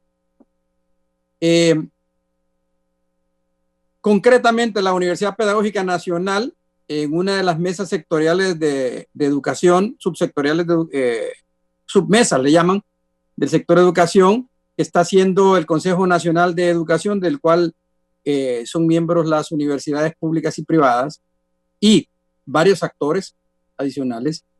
La Universidad Pedagógica Nacional ha hecho un planteamiento claro, barato. Nunca me imaginé que lo podían presupuestar a tan bajo costo para de inmediato iniciar una capacitación de docentes en temas de tecnología de información, más pedagogía digital crítica. Punto. Ya se le dio por escrito al Consejo Nacional de Educación, a la Secretaría Ejecutiva del Consejo, que lo vio con buenos ojos, ya lo conoce con seguridad el ministro de Educación, ahora está en manos de ellos. Van a gastar cantidades simbólicas. Por otro lado, para salvar primer grado, salvar la educación básica, una contribución hecha en parte por la Universidad Nacional, en parte por la Universidad Pedagógica, en parte por el Colegio de Pedagogos y otros representantes. ASJ participó. Ya se hizo una propuesta de qué hacer para, en este momento, en estos 3 meses que faltan, hacer cosas concretas con primero, segundo, tercer grado, prioritariamente, y luego con el resto de la educación básica. Simbólico el gasto. Lleva participación de las universidades. Está en manos del gobierno. Tómenlo o tírenlo a la basura, pero decidan ya. 2 acciones concretas para salvar a la formación de los alumnos de último año de los colegios técnicos. También una propuesta con la Universidad Pedagógica, con auxilio de la Universidad Nacional, y probablemente va a necesitar de las universidades tecnológicas de Honduras, porque ahí está su semillero. ¿Qué hacer en estos 3-4 meses para que esos jóvenes puedan tener acceso a una carrera técnica en UNITEC, en la José Silva del Valle, en la Universidad Nacional, en el área de la salud, que aprueben, que salgan con datos razonables en las pruebas? También está en manos del Consejo Nacional de Educación. Y yo sé que La licenciada Sandra Maribel Sánchez, la máster Sandra Maribel Sánchez, lo ha tomado le ha dado buena recepción y quiere que esto camine. Tómenlo o tírenlo a la basura, pero hagan algo. Ya, respuestas, 3 casos concretos que se pueden usar. Ya se dijo hasta la saciedad que las 2 compañías de servicios de telefonía celular de Honduras que han hecho un negocio extraordinario en este siglo, porque así ha sido en el mundo entero la telefonía celular, son las llamadas a hacer lo que se hizo en Argentina, que se hizo en otros países, de dar acceso gratuito a los estudiantes universitarios para que puedan educarse, tener acceso a las plataformas en las cuales reciben clases.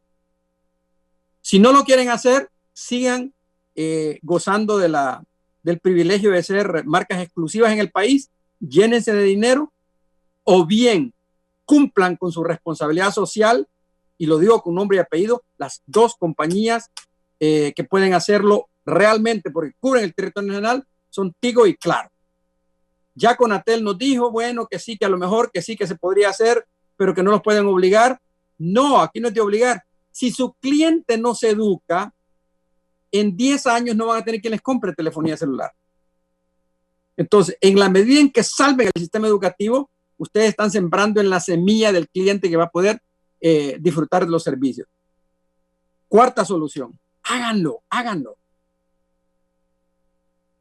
No están regalando el dinero, están invirtiendo y están contribuyendo al país que les ha abierto las puertas, ¿verdad? Que les permitió usar los postes de luz que eran de la ENE.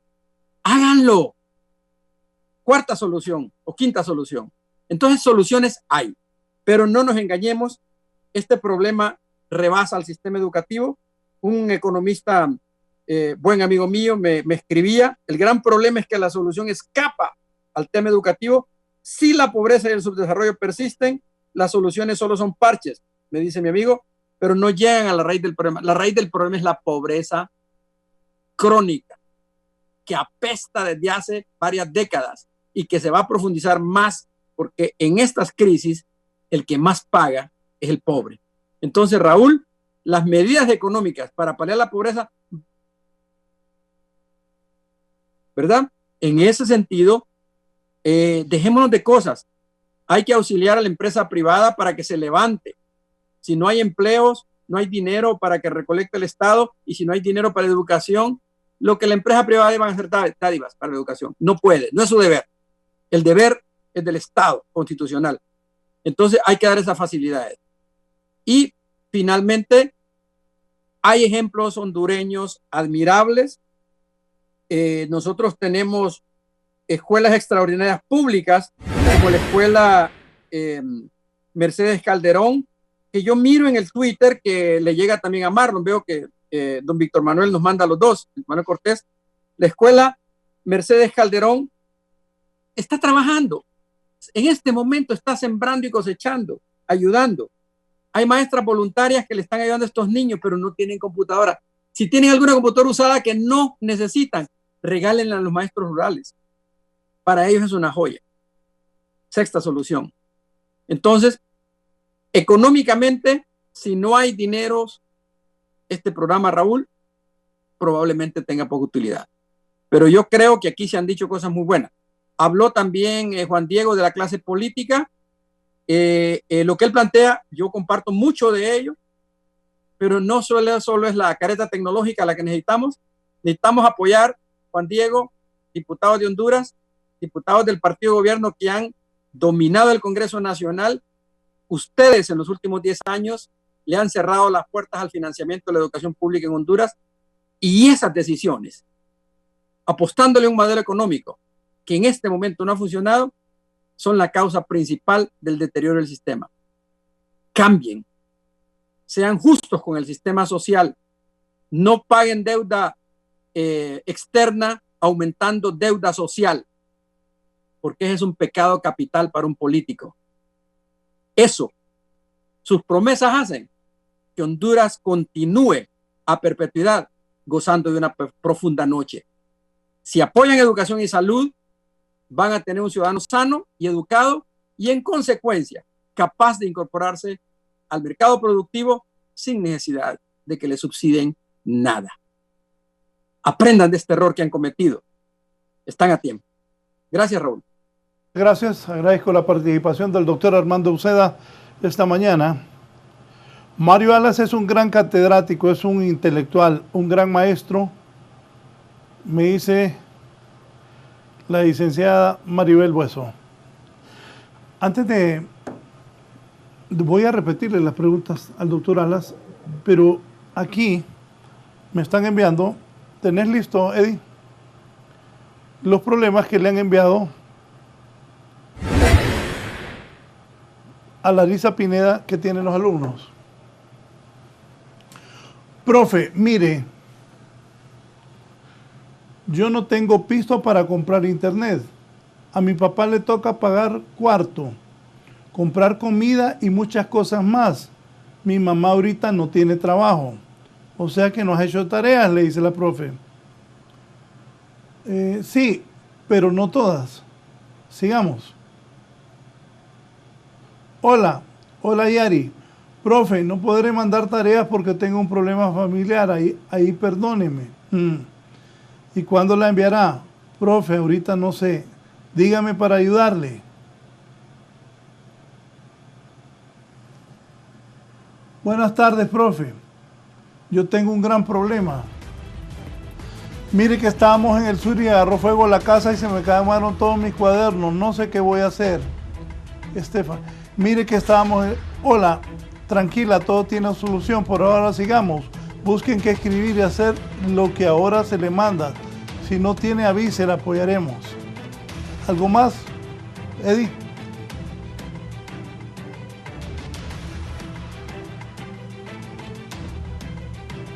Bien, estamos descargando más, pero esta es una realidad que nos manda Larisa. Imagínense cuánta gente así. La que dice que no tiene, que su papá ya no tiene trabajo. O sea, las dificultades de esta educación en esto de la pandemia. Si teníamos exageradas complicaciones para la educación en el país, con esto la cosa se ha puesto peor. Bien. Doctora Alas, ¿qué hacer? Me comenta sobre esto también. ¿Qué hacer con los escolares y estudiantes de media sin internet, televisión, radio, ideas innovadoras? ¿No hay un departamento para eso?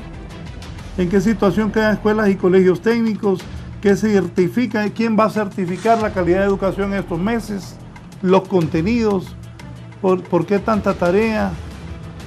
¿Métodos de evaluación científicos o solo son para salir del paso? ¿Cuántos educandos están recibiendo clases y cómo educadores están recibiendo clases y cómo lo hacen? ¿Qué hacer ahora para enfrentar el año 2021 ante esta experiencia que estamos viviendo en el 2020? Doctor Alas.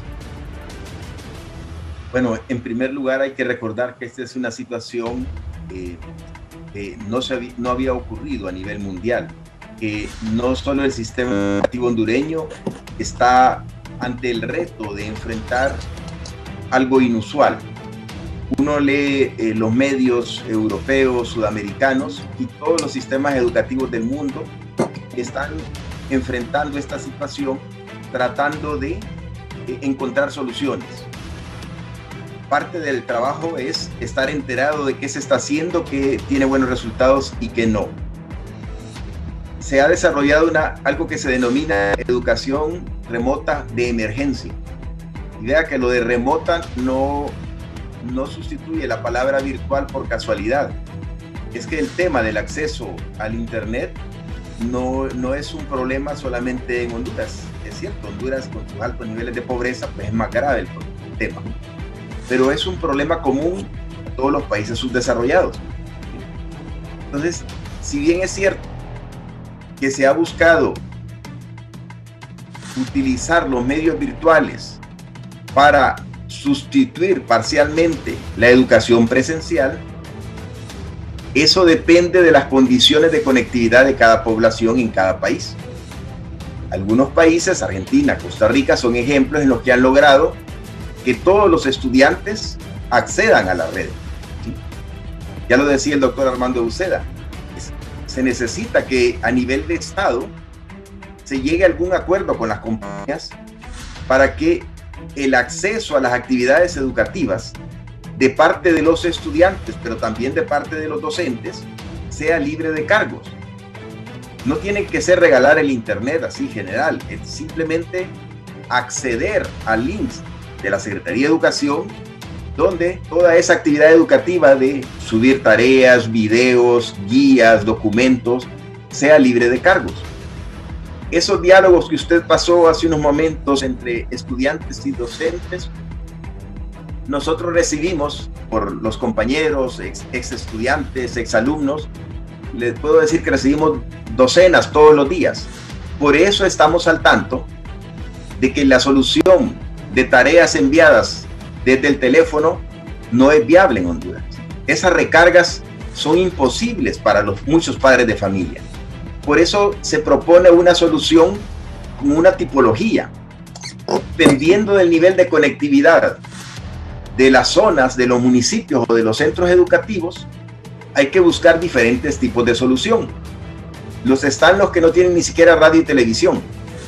Hay estudiantes que acceden a la televisión por cable. Hay otro grupo de estudiantes que accede al internet al menos por su teléfono celular. Y están los más favorecidos que tienen computador en casa e internet fijo en casa. La solución no puede ser única. Se están probando diferentes soluciones, pero se requiere ya un esfuerzo a nivel de gobiernos centrales. Esto ya trasciende el trabajo de la Secretaría. La Secretaría, hay que reconocer, docentes y Secretaría están haciendo esfuerzos por diferentes estrategias, por lo menos para mantener la actividad educativa. Pero en esto sí voy a cuestionar esa decisión de evaluar en función de cantidades de tareas que se entreguen los muchachos. Eso va en contra de la situación económica del país. Hay que buscar otra forma de evaluar. De hecho, hay expertos internacionales como Díaz Barriga de México que plantea que tenemos que salirnos del currículum y buscar evaluar otros aspectos, habilidades blandas que se requieren para la formación de la vida, y hay que evaluar eso y enfatizar menos en el currículum y todavía menos en evaluar en función de que me haya enviado 6 tareas a la semana, me haya enviado 10 tareas a la semana, porque cada profesor manda por lo menos una a la semana. Entonces son 10 tareas para muchos estudiantes, esos son 10 recargas. Imposible para la mayoría de padres de familia del país en este contexto. Pues hay que buscar soluciones creativas en esa forma de evaluar, porque de lo contrario no solo estamos desanimando a esos niños, que usted colocó 3 o 4 ejemplos, de esos son miles de miles. Es decir, los maestros con los que uno se comunica todos los días le dicen lo mismo. No sé, que mis muchachos me dicen que sí, la reciben, pero no pueden enviar. Contestan una vez a la semana, contestan allá a las 2 semanas. Es más, usted no puso ahí diálogos, pero hay muchos diálogos de estudiantes más bien pidiéndole a los profesores que si les prestan dinero, porque su papá y su mamá no tienen ingresos, o su madre no tiene ningún ingreso y solo viven con la mamá. Es una situación social desesperante. Entonces hay que ser creativos y hay que tratar de salirnos de esa rigidez evaluativa que nos diga simplemente tiene que enviar tantas tareas semanales. Eso lo que va a hacer es desanimar a los estudiantes. Si ya el 40% de la muestra dice que están inseguros, la muestra de padres de familia, están inseguros que sus hijos continúen, probablemente en la población general eso sea más de la mitad. Si les ponemos presión económica a los padres para el envío de las tareas, lo que vamos a hacer es correr a más estudiantes, expulsar a más niños y jóvenes del sistema. Finalmente, para cerrar la pregunta sobre la calidad, los centros técnicos, en este momento, también en Europa se buscan soluciones para todos los años de graduación, todo lo que es graduarse de media para entrar a la universidad. Se está buscando la salida de hacer cursos remediales para los grados que no eran terminales, pero los terminales de ciclo son un problema porque los que salgan de medio tienen que entrar a la universidad, una buena parte de ellos, de inmediato. No hay tiempo para cursos remediales. Entonces se está buscando soluciones. Si esos cursos remediales los dan las universidades, si esos cursos los da el mismo sistema y retrasa 2 o 3 meses, En algunos países en Sudamérica se discute, y ojalá que en Honduras se haga, hacer una evaluación al final del año lectivo para ver cuánto dejaron de aprender y diseñar programas remediales al inicio del siguiente año lectivo. Entonces, hay que buscar soluciones de acuerdo al contexto y no podemos ponernos exigentes con las expectativas de calidad como que nada hubiera ocurrido en el país. Finalmente, yo creo que la gestión comunitaria es muy importante, ¿sí?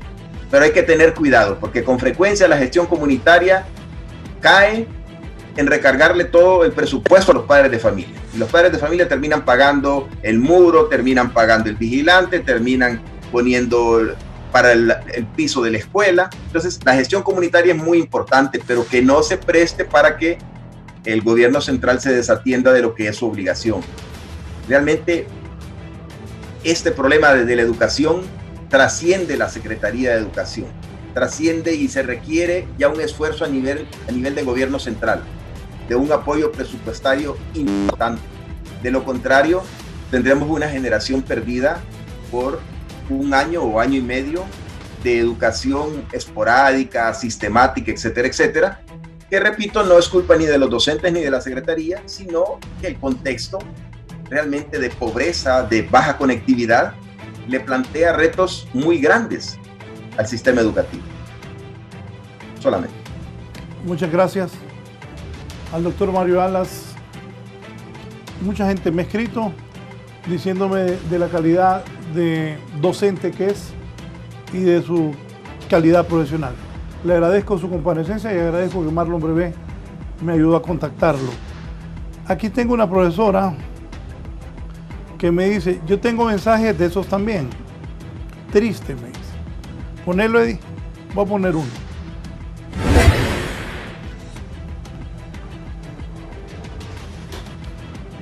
Dice, sí, profe, es que mucho dinero en el internet y por eso he dejado de hacer tareas con la niña, pero la he puesto a hacer aquí en la casa, ahorita va por el número 13 y la hora, me imagino.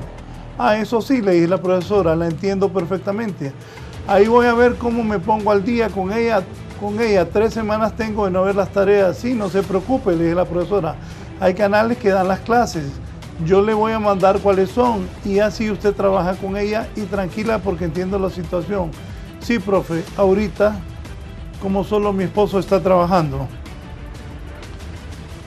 Entonces me dice la profesora, es una farsa las estadísticas que da el Ministerio de Educación. Son pocos los que están recibiendo las clases, no hay dinero. Recibo solo tareas de 6 o 7 y en la aplicación tengo que escribir que son los 20 que reciben las clases. Un desastre, la verdad, todo esto. Es lamentable para los niños, para los papás, para nosotros los maestros y para el país.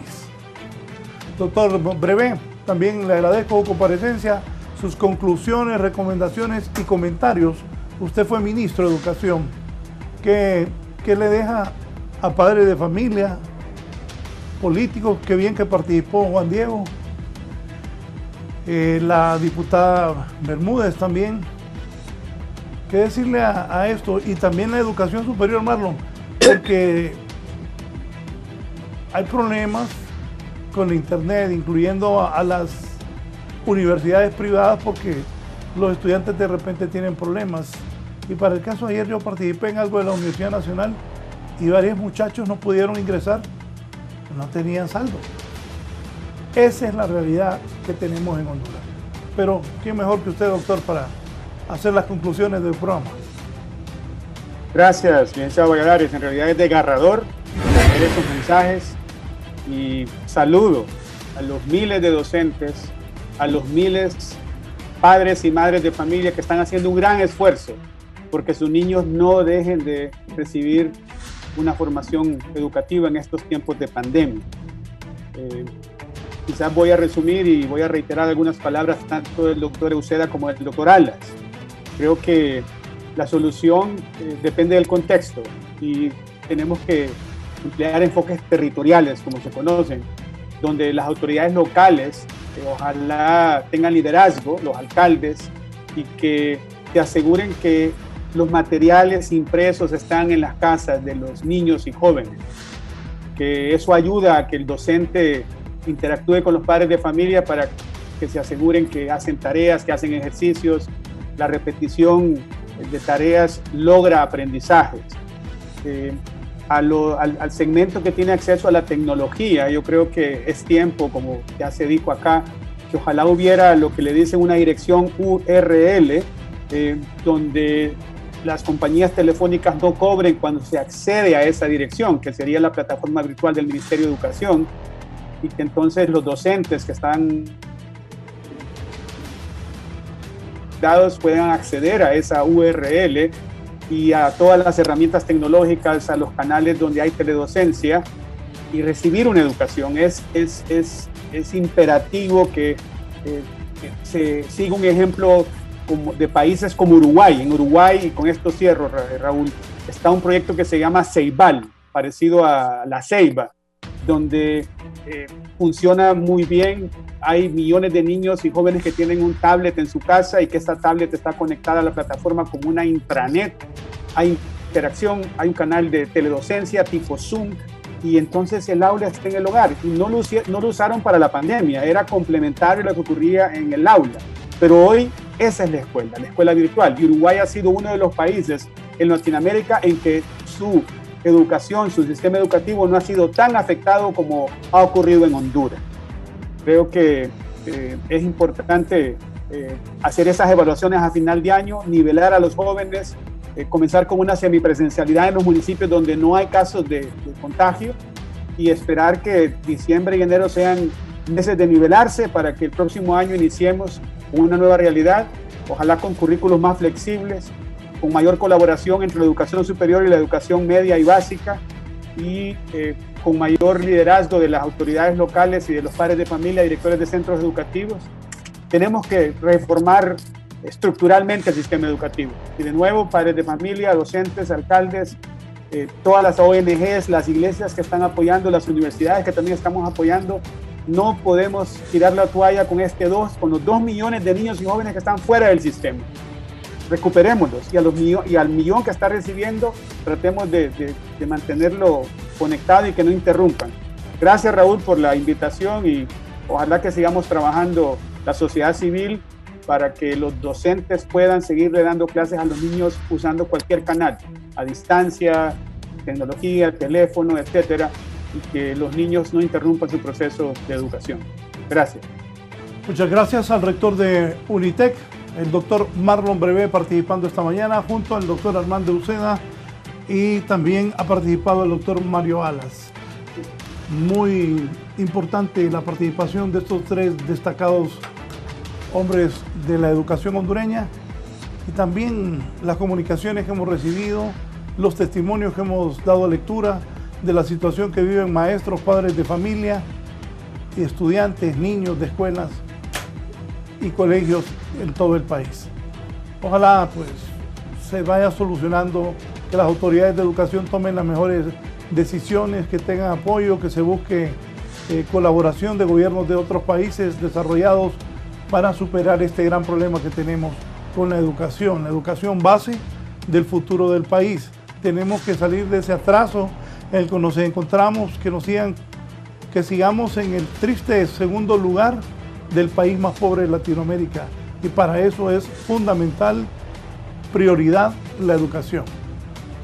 Bien, vamos ahora con la triste realidad del coronavirus en Honduras. Inicio aquí en Tegucigalpa con Fernando Arteaga.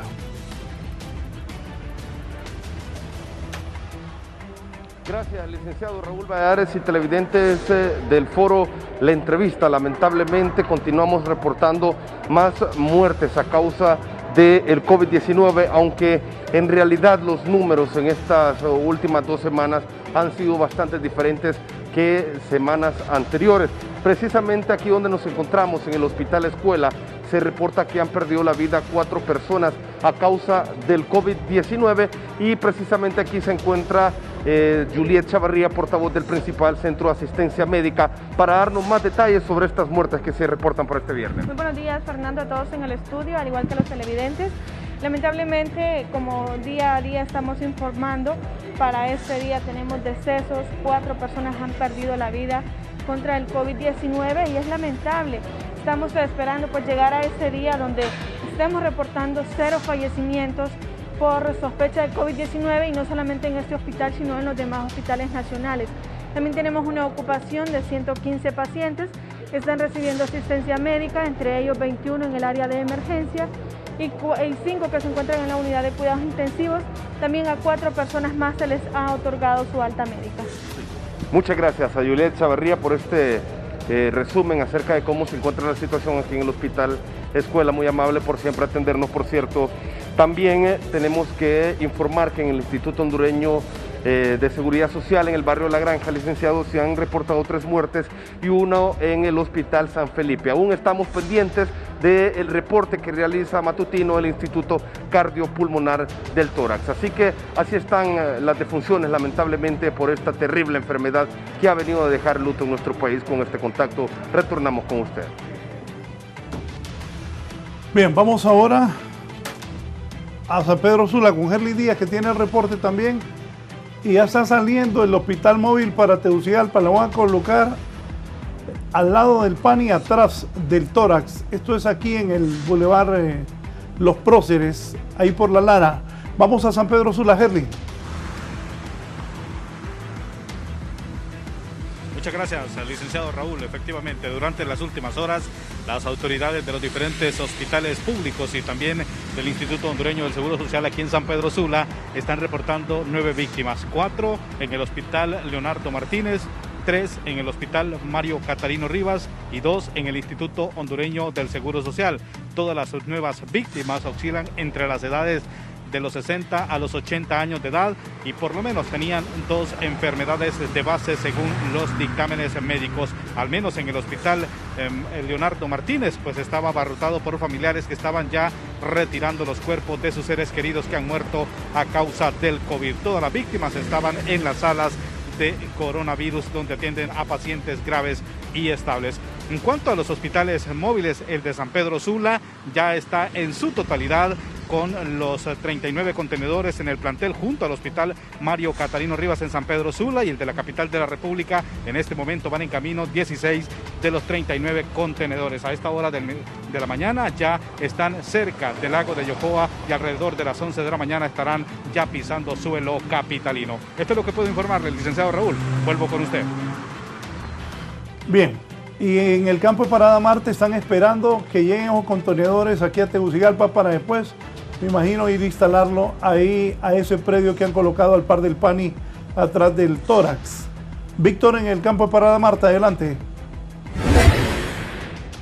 Muchas gracias, licenciado. Tal como usted lo indica, ya pues las autoridades están haciendo los arreglos para prepararse y recibir esos contenedores precisamente aquí en el campo de Parada Marte.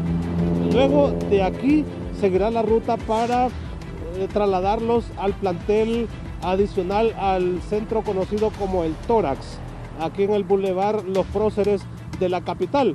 Hemos platicado con José Cuello, él es el portavoz de las Fuerzas Armadas y esto es lo que nos ha dicho. Gracias al trabajo sinérgico que se ha estado realizando con el apoyo de otras instituciones y Fuerzas Armadas en colaboración, recursos humanos y logísticos, se lograron instalar y posicionar los 39 contenedores del Hospital Mario Catarino Rivas. El día de hoy, ya en horas prácticamente a las 06:00, salieron un total de 15 vehículos de carga pesada, furgones, transportando 16 contenedores o módulos. Estos van a llegar en horas de la tarde, estamos hablando entre 3:30 a 4 de la tarde, ya que vienen a velocidades reducidas por la cantidad de material y equipo hospitalario que traen, y también por la misma seguridad que se les viene brindando. Estamos hablando que llegarían al campo de Parada Marte y posteriormente sería la misma operación de trasladar de 5 en 5 de un orden de necesidades o prioridades al plantel donde se estaría armando, que es la extensión anexo del Tórax.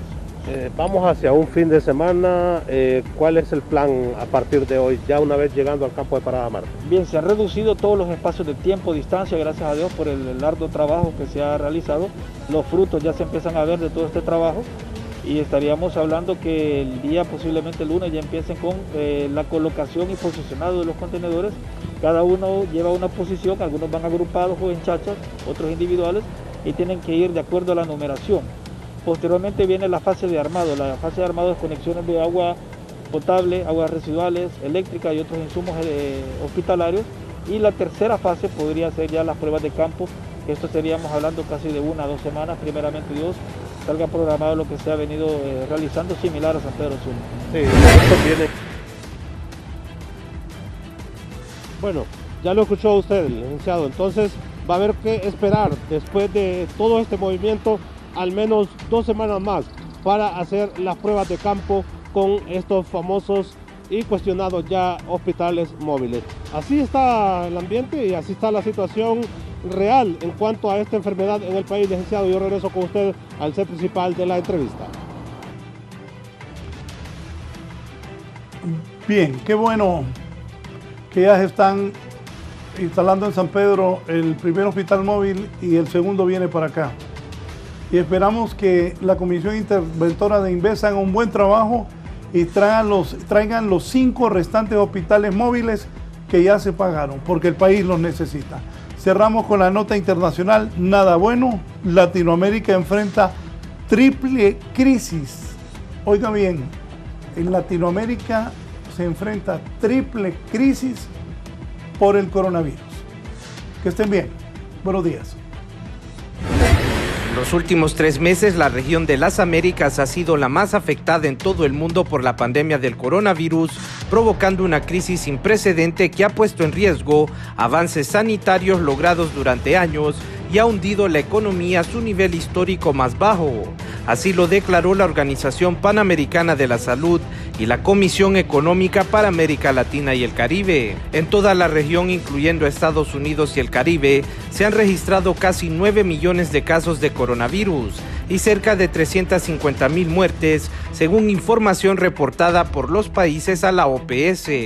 Cerca de la mitad de los casos, más de 4.5 millones, corresponden a Latinoamérica y la otra mitad a Estados Unidos. No es sorprendente que una pandemia de esta magnitud haya desatado una triple crisis en nuestra región, expresó la directora de la OPS, Carissa Etienne, en una conferencia de prensa virtual conjunta con la secretaria ejecutiva de CEPAL, Alicia Bárcena. Hace estragos en nuestro sistema de salud, fractura nuestra protección social y desestabiliza nuestra economía, dijo la funcionaria tras destacar que los gobiernos necesitan implementar políticas interdisciplinarias. Las declaraciones de Etienne tuvieron lugar el mismo día en que ambas organizaciones difundieron un informe en el que instan a los gobiernos de la región a tomar medidas urgentes para evitar una crisis humanitaria y alimentaria en la región. Para 11 Noticias, Raúl Valladares.